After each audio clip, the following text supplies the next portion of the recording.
In the 5th year of our secret marriage, Sebastian threw a splashy wedding for the trophy mistress who had once dumped him. Right in front of me, he swore to heaven that he was only using her as a human shield for me and our daughter, to keep rival board members from smearing us. I nodded and said fine. Sebastian exhaled in relief and pulled me into his arms. The second I've wrangled the businesses, I'll go public about us. You and the girl will never be wronged again. As for that trophy mistress, relax. She walked out on me once. This time I'll show her zero mercy. Relax? If I hadn't seen the engraved invitation to the lavish cat baptism, I might have believed him. Outside the wedding, watching the two of them walk side by side like the perfect couple, I applied for an overseas visa. By the time I came back, daughter in tow, names changed, Sebastian was signing the invitations one by one. His calligraphy was superb. A single priceless autograph could fetch thousands, yet he wouldn't even sign our daughter's straight A test. Now he penned them assembly line style, sheet after sheet. Our little girl lifted one invitation, still silent, when Sebastian slapped her hand away. Tears pooled in the child's eyes in an instant. He didn't even notice, just scolded with a frown. What have I taught you? The minute you come home you wash your hands, or you'll spread germs to other people. Other people? Who exactly? The name Claire on the invitation stabbed straight through my eyes. Was it the trophy mistress he claimed to loathe yet privately honored by naming our daughter Sophia? Or the adored child she had borne him? I coaxed the girl to her room, and when I returned Sebastian was still icily ranting. You spoil her rotten. If she can't take a little discipline, how will she survive out in the world? Sebastian was the stern parent. Our daughter had been terrified of him since toddlerhood.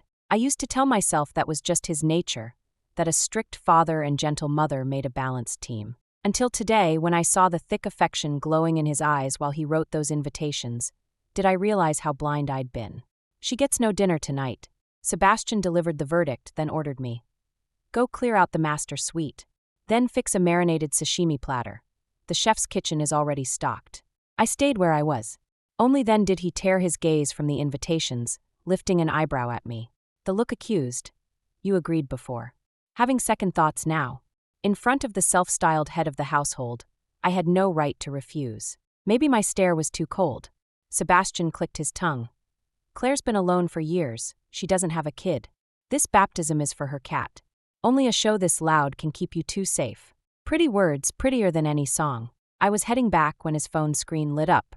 On it, a blurred still from security footage of a woman. The moment I saw her, my mind detonated. 5 years of secret marriage, and though Sebastian denied me legal recognition, he gave me security. Home on time, no socializing, every temptress turned away. Except once. He was away on business. I had fever and half asleep, shuffled out for water. I found him in the guest suite, teeth clenched, one hand around a woman's throat, vowing he'd never forgive her, while tears streamed down as he hate-made love to her. I meant to step closer, but I blacked out. I woke in a hospital bed. Sebastian sat beside me, eyes bloodshot. He claimed he'd found me on the floor that morning. Suspicions lingered, so I asked around.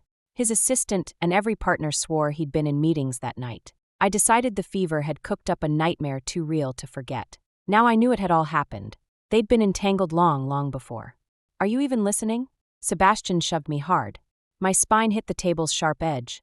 I slid to the floor, speechless. Sienna, you used to be national, perfect balance. Now you're faking a stunt. My heart seized, the scarred thigh aching in phantom pain. He remembered I'd been national, but forgot the steel beam plummeting from above. How I'd shoved him clear and took the spike through my leg, ending my career forever. Sebastian, do you even have a heart? As the tears spilled, our daughter ran out unnoticed. She sobbed so hard her small face purpled. Don't fight, it's all Sophie's fault. I hugged her to my chest, furious at myself for battling in front of her. Sebastian stood to the side, untouched, until the name made his brows twitch. What's Sophie? You changed her name. I ignored him, cradling our child, but the doorbell rang. Claire bit her lip, eyes down, a dozen armed bodyguards behind her. A dark spark flashed in Sebastian's eyes. Ignoring my bruised back, he yanked me against him and addressed her with manufactured frost. See, my wife lost your manners? Where'd your upbringing go? Yet the instant he spotted her red-rimmed eyes, the act cracked. Enough tears. Sienna, bring out the sashimi. I glanced at our daughter, cowering and swollen-eyed, then clenched my teeth and headed for the chef's kitchen. At the very least, the child mustn't be left terrified. When I came back out, The man was trying every trick to coax Claire into a better mood. The moment he saw me, Sebastian glanced at the small, almost empty marinated sashimi platter and said casually, "Haven't you noticed? Our daughter's gone. I think I just saw her slip outside." A roar flooded my skull. I didn't even stop for shoes, racing downstairs barefoot. Sterling was huge and cruelly quiet, the kind of place that swallowed hope. I shouted her name while I ran, gravel shredding the soles of my feet, blood spattering the ground in dark dots. Taylor, the ugly scar on my thigh, began to pulse again. But I couldn't afford to slow down for a single step. Every child abduction headline I'd ever scrolled past started looping inside my head, unstoppable. The sky kept sinking toward night. Rain bucketed down until I was soaked through. I stumbled back inside, clothes clinging like wet paper. Claire had vanished. Sebastian lolled on the sofa, the dining table a war zone of plates. Clutching the thinnest thread of hope, I hurried to the master suite and found Sophia asleep in the walk-in closet. Relief almost lifted me off the carpet. Afraid the rainwater dripping off me would chill her, I didn't dare scoop her up right away. I sprinted to the great room, voice bright with triumph. "I found her. She's in the closet, sound asleep." He lifted a finger to his lips. "Claire's napping, keep it down. So you found her. Big deal. I spotted her in there this afternoon." My grin evaporated fiber by fiber. "What did you just say?" "I kept it to myself on purpose. Punishment for your blind as a bat routine." Fury rammed upward. My molars ground so hard my skull rang. I was a breath away from slapping him twice when a thin, miserable whimper snapped me back. There, on the closet floor, Sophia's face was mottled with hives, her breath sawing in and out, consciousness guttering. "Sebastian, what did you feed her?" I yanked 2 garments off their hangers to use as a barrier and lifted her gently. Her forehead blazed. Sebastian stayed on the couch, smoothing an almost invisible wrinkle from his shirt, boredom in every line. "How should I know? The kid's always grazing. Probably stole something when I wasn't looking." My molars clicked like dice in a cup. I had never hated another human this fiercely. I dialed 911 with one hand while cradling her with the other, my voice cracking enough to thaw even his ice. Sebastian rose, half curious, peering at the limp bundle in my arms. "It's just a sleeping pill. What's the panic?" "A sleeping pill?" Air refused to enter my lungs. "You drugged a toddler? Are you insane? Those things can trigger anaphylactic shock." In 5 years, I'd never raised my voice to him. The roar left him blinking. He stammered, patching excuses. "She's greedy and clueless," kept trying to grab Claire's sashimi. I dropped 1 pill in her glass of milk, so she'd calm down. "And Sienna, this is on you. You dawdled forever and still produced that pathetic little plate." I hadn't imagined the filth could be flung my way. My brain blue-screened, words jammed in my throat. I snatched the crystal ashtray off the table and hurled it at his skull. He ducked. Shards skittered across the marble, nipping Claire's bare ankle as she stepped from the bath. She shrieked.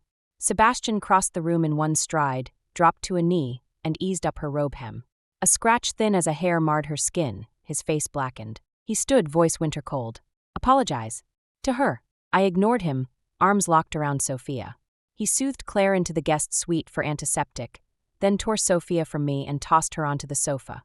When I lunged, he fisted my hair and slammed 2 open-hand blows across my face. My ears rang as if filled with hornets. His order sounded miles away. I said apologize to Claire. Rage detonated. Somehow I raked furrows down his forearm with my nails. While he hissed, I rammed a palm across his cheek. I heard my own voice, flat and foreign. "Go to hell."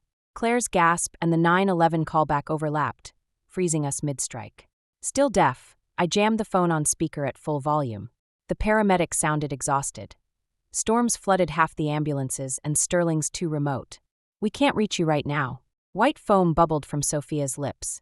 I dug my nails into my palm to stay upright. Then I remembered Sebastian's private helicopter anchored on the lawn. I lunged, grabbing his shirt like a lifeline.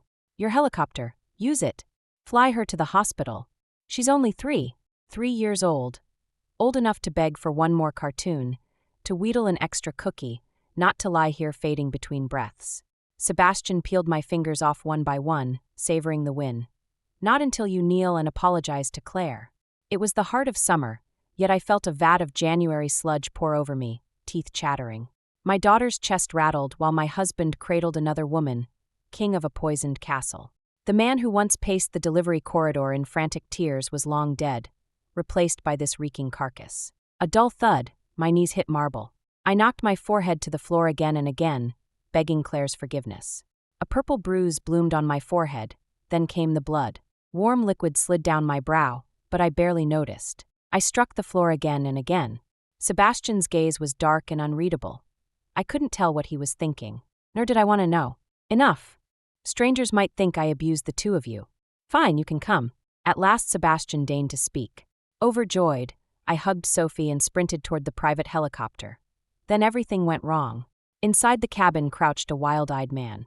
He pressed a switchblade to my throat, yanked my unconscious daughter away, and flung her aside. I screamed and lunged to check on her, but the blade forced me back. Sebastian, you animal.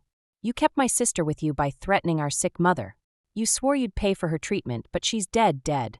Claire, who had stood beside Sebastian with dead fish eyes, finally flickered with life. Her face parchment white, she stumbled forward. Marcus, what are you saying? Is it true? Sebastian caught her wrist and hauled her back. His own eyes held an inferno. You're not going anywhere. The man snapped. The tip bit into my neck and traced a thin line of blood. I know you grabbed my sister to use her as a human shield for your real wife and kid. Let Claire go or I'll skewer your wife. Unstable, he wavered, the switchblade nicking new red seams across my skin. Desperate to live, desperate for my child, I looked to Sebastian for help. This man wasn't a born killer. If Sebastian released Claire, both Sophie and I could walk away. But Sebastian looked past me. He told the man coldly, "Police are on the way. You won't escape." Claire was locked in his fist like a caged bird. The sight drove the man into a frenzy, eyes bloodshot. As the knife rose to strike, a gunshot cracked. Howling, he clutched his wrist, the blade clattered down. I tore free and scrambled to my daughter, only to find cold flesh. Sebastian had kept Claire. Police cuffed the attacker. Even the heavy clouds split apart, letting gold sunlight pour through. Yet my child would never come back. Voices buzzed around me. Sebastian, perhaps feeling guilty, stepped closer, opening his mouth to console me, then froze. The switchblade jutted from his chest. Blood and tears mingled, endless. Between Sophie's disappearance, illness, and hostage crisis, I was drained. So the thrust wasn't deep. Paramedics and officers swarmed, bandages flew. Sebastian, cradling my faint form, brushed a tear from my lashes and dismissed the medics. I've got her. Go check the child. The crew stayed put, exchanging uneasy looks. Sebastian frowned. What is it? The little girl isn't breathing. They'd spotted her limp on the tarmac the moment they arrived. When they reached her, her tiny body had already cooled. Ah, so small. Sebastian's ears rang. Nothing made sense. A sledgehammer seemed to slam his temple, rattling every organ. Cause? He couldn't even say death. No equipment here. From what we see, probable anaphylactic shock. No prompt care, so. The paramedic shook his head. Seeing the father's shattered look, he added, "But it's not your fault. A hostage crisis. Who could foresee that?" His kindness turned to poison darts inside Sebastian's chest. Outsiders didn't know. Sebastian knew everything. He had personally handed Sophie the drugged glass of milk, lying that she was lost. He had watched her struggle and shrugged it off, obsessed only with Claire. He had looked away when the kidnapper forced a choice. Every thread led back to him. Yet this wasn't what he'd intended. With Claire, it was only stubborn pride. Everyone nurses a fixation. Sebastian's was Claire. They'd loved young, poured every ounce of sincerity into each other. Then she'd abandoned him at his lowest. Since then, hatred festered. Even after clawing his way to the top, he'd still see her face in midnight dreams. He decided it had to end. Finding Claire again. First to savor her remorse, second to purge the past and build a future with me. But now, Sebastian surveyed the scene. His wife wanted him dead. His daughter lay lifeless, having suffered to the end. Within one day, he had become Alex. It had all been his doing. Sebastian stared at his own hands. Years of pampering had left them soft, not a single callus. Yet suddenly he saw them drenched in blood. The child was lifted onto the stretcher and covered with a white sheet. As she was wheeled past him, Sebastian's entire body began to shake uncontrollably.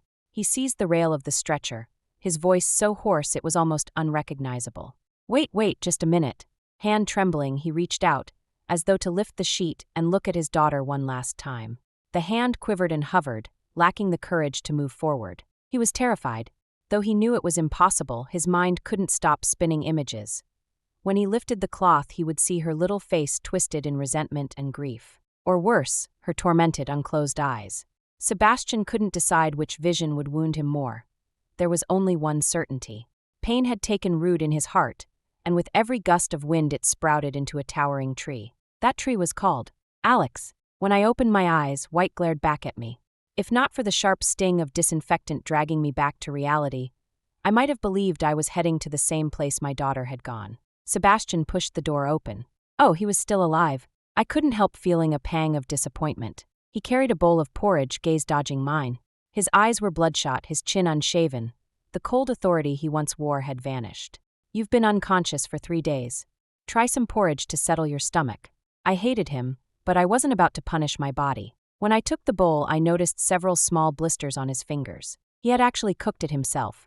Since we'd been together, he had stayed out of the chef's kitchen, claiming work kept him too busy, for 5 straight years. The thought that this bowl represented his failed attempts made my stomach lurch. I set it aside. I brushed off the hand he offered and edged out of the room, step by painful step. The crematory furnace in Eastbrook roared. Flames licked the air. I felt my soul burn to ash along with my daughter's body. The child I had raised, who once wrapped her arms around my calves and cooed, now fit inside an urn. I wiped the tears from the corners of my eyes. From my pocket, I drew a crumpled sheet of paper and held it out to Sebastian. Puzzled, he unfolded it. Then his face went white. You want a divorce? I nodded. What had once been proof of love had become a cage. I glared at him, wondering what insanity had made me agree to a secret marriage with no wedding. 5 years had tangled us so tightly that untangling seemed impossible. Sign the agreement and you're free to chase the woman you've pined for all these years. Marry Claire, walk your sunny road, I'll take my lone wooden bridge. I thought he'd leap at it, but his reaction was explosive. He shredded the papers in a frenzy. Sienna, Sophie is gone. I've only got you left. How can you abandon me like this? His eyes were scarlet, as though I'd committed some unforgivable crime. I said nothing, only kept my gaze fixed on him. When he began to squirm, I finally spoke softly. Sebastian, do you remember Sophie's birthday? The question struck him dumb. He opened his mouth, but no answer came. From the day she was born, you never cared for her. The name Sophie is the single affection you ever gave her, and even that was borrowed from another woman. You keep women outside. I can't prove it, but I can feel it. Even without Claire, I would have reached this point sooner or later. Marriage, wasn't it always the same story? After that day, Sebastian fought the divorce in his own way. Once he'd rarely come home, now he shadowed me every hour. He insisted on doing everything himself, as though he could repay 5 years of neglect overnight. But I knew better. He had only shifted his obsession from Claire to me. 10 bodyguards escorted me whenever I stepped outside. Security footage watched every corner of the house. At last I understood why Claire had always looked so bleak. Anyone would go mad under that kind of surveillance. The day of my overseas departure drew nearer. I grew frantic. This might be my only chance to escape him. Then, suddenly, fortune turned. Claire appeared. She asked to speak with me. The bodyguard couldn't gauge their boss's feelings toward her, but let her in. We sat facing each other in silence. Finally, Claire broke it. My brother's been arrested for kidnapping. What he said was true. My mom died of illness. A flicker of hatred crossed Claire's innocent face, her voice cracking. She could have lived. When I first took her to the doctor, he said the disease was tough, but not hopeless. He made sure she got the bare minimum treatment, just enough to keep her alive while he reeled me back under his control. He dragged her death out inch by inch. I've accepted my fate, but maybe you can still get out. Claire possessed Hollywood-level makeup skills. The transformation was total. Even the bodyguard didn't recognize me. They let me walk out without a second glance. Standing on the street, I looked up. She waved from a window above. My phone's reminder was buzzing nonstop. I knew if I missed this flight, I might live forever in Sebastian's shadow. Riding in the back of the yellow cab, my phone buzzed nonstop with messages from friends overseas. They were the girls I had trained and competed alongside on the national team. After the leg injury that ended any hope of a comeback, I'd sunk into a long, gloomy slump. I turned down every visit and refused to update them on my life. Then, when I got pregnant, the distance between us stretched even further. Now, with nowhere left to turn, I tested the waters and texted them, and the replies came flooding back. Message after message lit up the screen. They wanted to know my ETA so they could pick me up. I've already scoped out a place for you, front yard flower bed, perfect for planting your favorite tulips. So you have a little one now. Lucy keeps begging for a playmate. The two of them will be inseparable. And Coach misses you like crazy. We're all having dinner together, no excuses. Back before the secret marriage, I thrived on that kind of warm chaos. We used to daydream that once we had money we'd buy a huge house and live there together, loud and happy. The dream finally showed up, only a few years late. Yet a faint, nameless uneasiness fluttered in my chest. Why, I couldn't say. Meanwhile, Sebastian stormed home, knuckles white around Sophie's death certificate. Sienna, you actually changed our daughter's name behind my back? Vance Sion, you wouldn't even let her carry my last name. I stood at the window, silent, my back to him. His fury flared hotter.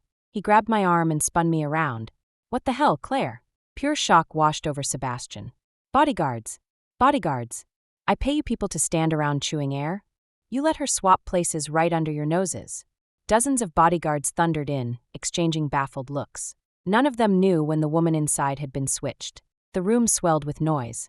Veins throbbed at Sebastian's temples. Rage twisted into a smirk. I didn't come hunting you, yet here you are, sniffing me out. Getting bored with your little mystery act now that I haven't shown up for a few days? Tired of playing pure and innocent? He clamped Claire's chin, forcing her to meet his stare. So what brings you crawling back? Money. Wait, no, your sick mother's already croaked in the hospital. Or is it your loser brother who almost Alexed me? Want me to pull him out of the hole he's in? Claire shook her head. No, none of that. A flicker of curiosity glimmered in Sebastian, then died under fresh anger. Don't tell me you've suddenly realized you love me and want me back. Dream on. Claire laughed out of nowhere. A real, heartfelt laugh. The kind Sebastian had coaxed and begged for but never earned.